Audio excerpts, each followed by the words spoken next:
너희 제사장들아, 이제 너희에게 이같이 명령하노라. 만군의 여호와가 이르노라. 너희가 만일 듣지 아니하며 마음에 두지 아니하여 내 이름을 영화롭게 하지 아니하면 내가 너희에게 저주를 내려 너희의 복을 저주하리라.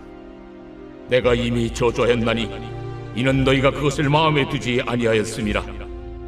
보라, 내가 너희의 자손을 꾸짖을 것이요 똥 곧 너희 절기의 희생의 똥을 너희 얼굴에 바를 것이라. 너희가 그것과 함께 제하여 버림을 당하리라. 만군의 여호와가 이르노라. 내가 이 명령을 너희에게 내린 것은 레위와 세운 나의 언약이 항상 있게 하려 함인 줄을 너희가 알리라. 레위와 세운 나의 언약은 생명과 평강의 언약이라. 내가 이것을 그에게 준 것은 그로 경외하게 하려 함이라.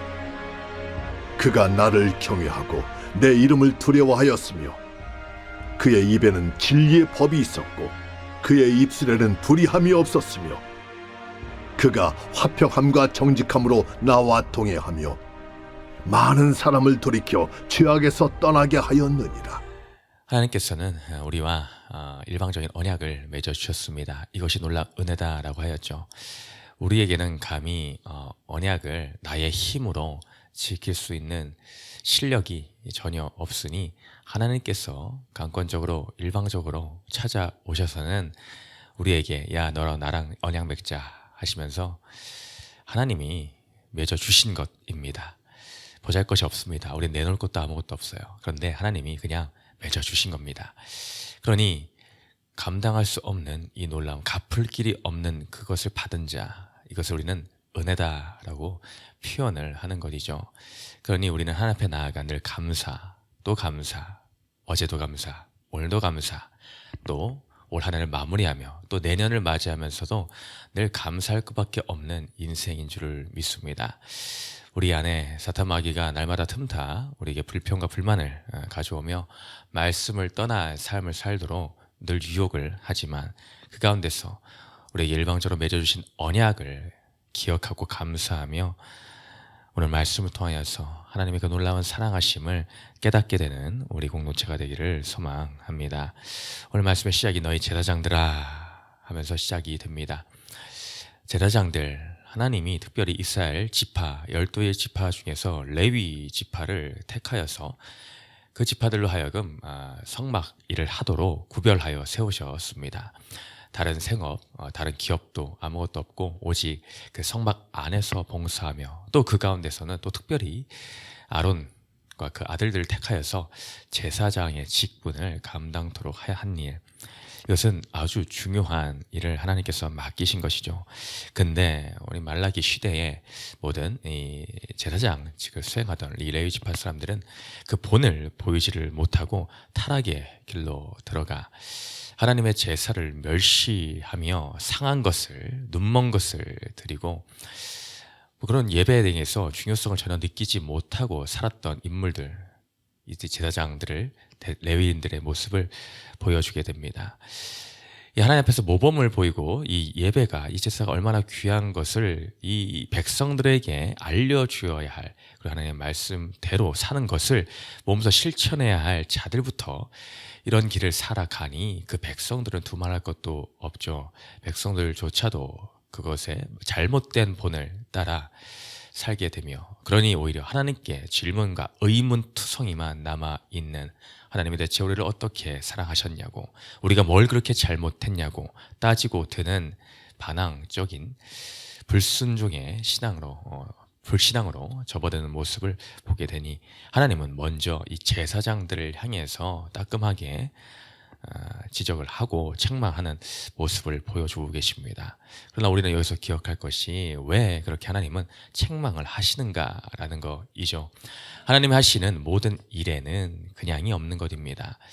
분명 하나님의 뜻과 섭리가 녹아져 있음을 우리는 발견해야 됩니다. 우리의 인생에서도 동일하죠. 어떤 일이 닥칠 때에, 환난의 때가 우리에게 임할 그때 그 순간에 우리는 세상 사람들과 같이 단순히 내가 재수가 없구나, 아이고 내가 그냥 운이 없었네 라고 넘어갈 일이 아니다라는 것입니다. 그 안에 과연 나를 향한 아버지의 뜻이 무엇인가를 기억하고 또 더 나아가 기억할 것은 그 하나님의 뜻의 근본 베이스, 그것은 철저한 사랑에 근간된 것이라는 것입니다. 나를 이토록 사랑하시는가에 대해 결국 그것으로 돌아가야 된다라는 것이죠. 하나님 향한 사랑의 의심이 아닌 확신으로 더욱더 우리는 뿌리를 내리는 방향으로 나아가야 된다. 그것이 회개의 첫걸음이죠. 그래서 오늘 이 제사장들에게 내가 너희에게 이렇게 말하는 거, 때로는 그들이 너무나 가슴 아프게 들릴 수 있고 억울할 수 있을지 모르겠으나 그 근본에는 하나님의 언약에 충실한 그 사랑하심이 있음을 우리는 보아야 된다라는 것입니다. 하나님이 말씀하십니다. 너희가 내 말을 듣지 아니하였고 그것을 마음에 두지를 아니하였다라는 것입니다. 그들은 하나님의 말씀, 또한 앞서 1장에서도 하나님의 이런 책망의 말씀이 그들의 귀에 들려주시고 또 들려주셔도 그들의 마음에는 그 하나님의 책망의 말씀조차도 듣지를 않고 마음에 두지를 않는다라는 것이죠. 그만큼 심령이 돌덩이처럼 굳어져 있는 것을 보게 됩니다. 아무리 제사장이라고 하여도 그들의 삶의 하루하루가 그렇게 쌓이고 쌓일 때에 결국 그들은 불순종의 쪽으로 가게 되어 있더라라는 것이죠. 한 번 죄 짓는 것이 어렵지 두 번, 세 번은 쉬워지게 마련입니다. 이게 죄의 속성이죠. 끝으로 제사장들도 그와 같은 상황에 처해서 결국에는 그 나중이 자신들뿐만이 아니라 보라 3절에 내가 너희의 자손을 꾸짖을 것이요 그들의 불순종함이 자손들에게까지 그 다음 세대에게까지 이어지고 있는 모습을 보게 됩니다. 이 얼마나 안타까운 모습입니까? 이 구절을 통해서 우리 사무엘상을 통해서 보았던 엘리와 또 그 후손 홈리와 비느하스가 기억나지를 않습니까? 엘리가 온전히 말씀 앞에 굳건히 서지 못하여 그 자손들 엘리와 홈리하스의 불순종함을 책망치 못하고 따끔히 돌이키도록 하지 못하니 엘리와 홈리하스 그 다음 세대마저도 하나님 알기를 우습게 여기고 경솔히 여겼다라는 것입니다. 그러니 어떻게 되었습니까? 결국 그 온 집안이 망하는 길로 접어들지를 않았습니까? 그 자손을 꾸짖을 것이요 내 세대의 불순종함이 그 다음 세대에게까지 영향을 미칠 수가 있더라라는 것입니다. 아무래도 자녀는 부모의 신앙에 가장 많이 영향을 받을 수밖에 없습니다. 부모의 모습을 어려서부터 자연스럽게 보고 배우기 때문이죠. 그러니 그 안에 저렇게 믿는 것이구나 라는 것이 시청각으로 자연스럽게 보여지게 되고 들려지게 되더라라는 것입니다. 우리 윗세대, 부모 세대의 역할이 얼마나 중요함을 오늘 말씀을 통해서도 우리는 깨달을 수밖에 없게 되더라라는 것이죠. 우리가 하나님의 말씀을 마음에 두고 살았다라고 하면 그 다음 세대도 그 놀라운 축복을 이어서 받을 수밖에 없게 되더라라는 것입니다. 그러니 그것을 하지 못하니 내가 이미 너를 저주하였다. 그 저주함이 어디까지 나아가느냐? 너희의 희생의 똥을 너희 얼굴에 바를 것이다. 또 너희가 그것과 함께 제하여 버림을 당하리라. 희생 제물을 드리고 나서 그 내장과 똥, 이것은 부정한 것이죠. 그것을 얼굴에 바린다라는 것은 수치를 너희가 당하게 될 것임을 극명하게 나타내는 표현입니다. 그와 같이 하나님 앞에서 너희가 복이 아닌 이 수치를 당할 수밖에 없게 된다. 너희가 아무리 제사장, 가문이다 할지라도 그것을 너희는 철저하게 당할 수밖에 없을 것이다. 더 나아가 제하여 버림을 당하리라. 이 얼마나 끔찍한 말입니까? 제하여 버림을 당하리라. 내가 신앙생활을 오래 했다고, 내가 어떤 직분을 받았다고 해서 안심할 일이 아니다라는 것입니다. 그것이 나의 구원을 보장해주지 않는다라는 것입니다. 우리는 그것으로 안주하며 사는 삶이 되어서는 안 됩니다. 2024년 마무리를 앞둔 이 시점에 우리에게 마음 가운데에 지난 1년을 되돌아보며 나는 안주함과 안심함이 어디에서 근거가 됐는가를 되돌아봐야 됩니다. 오늘 제사장들처럼 잘못된 것에 근거된 안심과 안주함, 이것은 철저하게 우리는 끊어내야 됩니다. 우리가 안주할 수 있는 것, 안심할 수 있는 것은 예수를 믿는 그 신앙의 그 믿음과 말씀에 붙어 사는 삶, 그 위에는 다른 것이 없습니다. 그래서 오늘 우리의 삶을 점검하면서 나도 이러한 제사장들의 잘못된 습성에 뿌리를 내리고 있는 반석위가 아닌 모래 위에 지은 흔들리는 집이 아닌가를 점검해가는 우리 연말을 맞이하기를 소망합니다. 하나님이 이렇게까지 말씀하신 것은 앞서 서두에서 말씀드린 것과 같이 단순히 우리를 어떻게 미워하고 심판하기 위해서가 아니라 사랑에 근거함을 우리는 다음 단락을 통해서 깨달을 수가 있습니다. 그들과 맺은 언약이 어떠한가라는 것이죠. 그래서 4절에 말씀하십니다. 만군의 여호와가 이르노라 내가 이 명령을 너에게 내린 것은 왜 이렇게 너에게까지 이렇게 명령을 하는가? 그것은 레위와 세운 나의 언약이 이것은 거슬러 올라가면은 그 레위 지파의 출발점이라 할 수 있는 아론과 그 아들들과 맺은 그 언약, 더 구체적으로 말하면 아론과 맺은 그 언약, 그것에 근거를 둔 표현입니다. 하나님께서는 역대상 6장 49절에서 아론과 그 언약을 맺으시면서 이 아론에게 특별한 직무를 내려주시죠. 하나님 백성을 위하여 속죄의 제사를 드리도록 하는 그 역할을 감당토록 언약을 맺으십니다. 이것이 참되이 존속되려면 그 제사장직이 진실되이 행해져야 된다라는 것이죠. 그럴 때에 이것이 성립이 됩니다.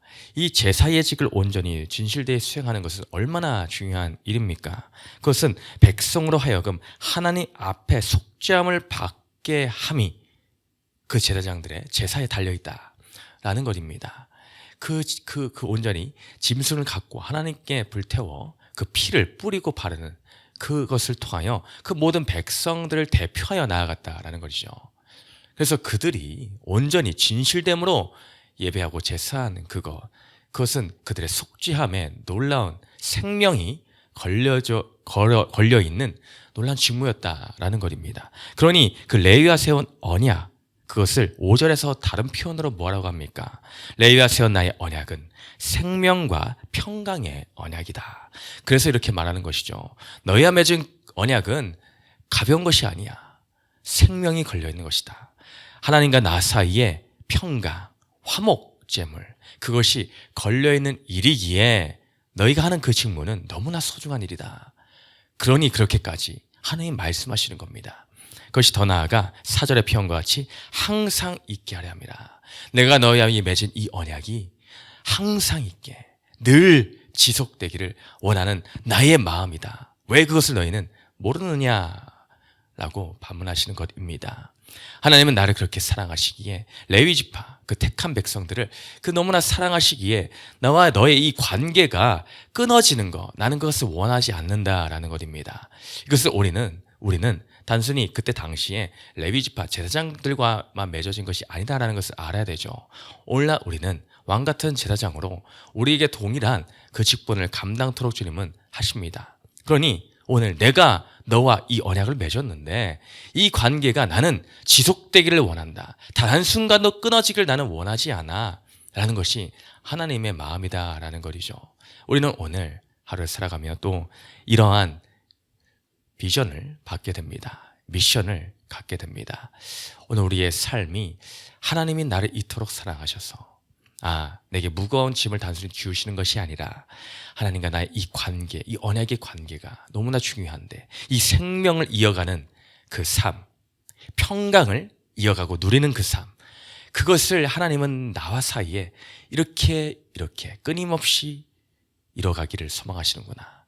또한 그것은 나뿐만이 아니라 내 주위에 이것을 모르는 영혼들에게 이 제사장들이 그 모든 백성을 대표하여 나아갔듯이 아직 주님을 모르는 영혼들 그 사이에서 내가 이 복음을 전달함으로 그들 또한 이 생명의 길에 또 평강의 길에 함께 공동체로서 나아가기를 원하시는 아버지의 마음이 있구나라는 것을 깨달아야 될 줄을 믿습니다.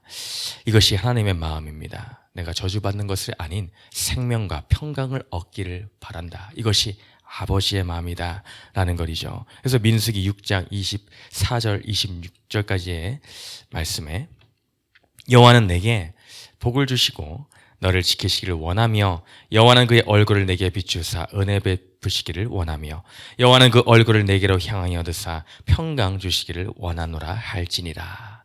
이것이 하나님 아버지의 마음입니다. 그 아론과 그 아들들로 하여금 이토록 백성들을 축복하라라고 명령하셨던 것, 이것이 하나님 아버지의 마음입니다. 오늘 우리는 아버지의 마음을 어떻게 이해하고 있습니까? 아버지는 우리에게 최고의 것을 주시기를 원하시는 참 아버지임을 우리는 기억해야 됩니다.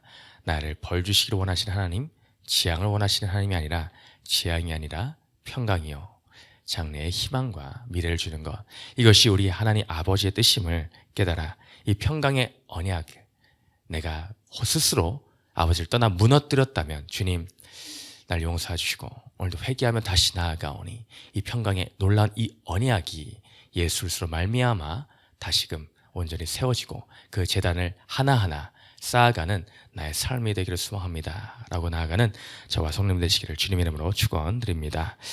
두 번째 질문 읽고 마칩니다. 하나님과 평강의 언약을 다시 세우기 위해 내가 해야 할 적용은 무엇입니까?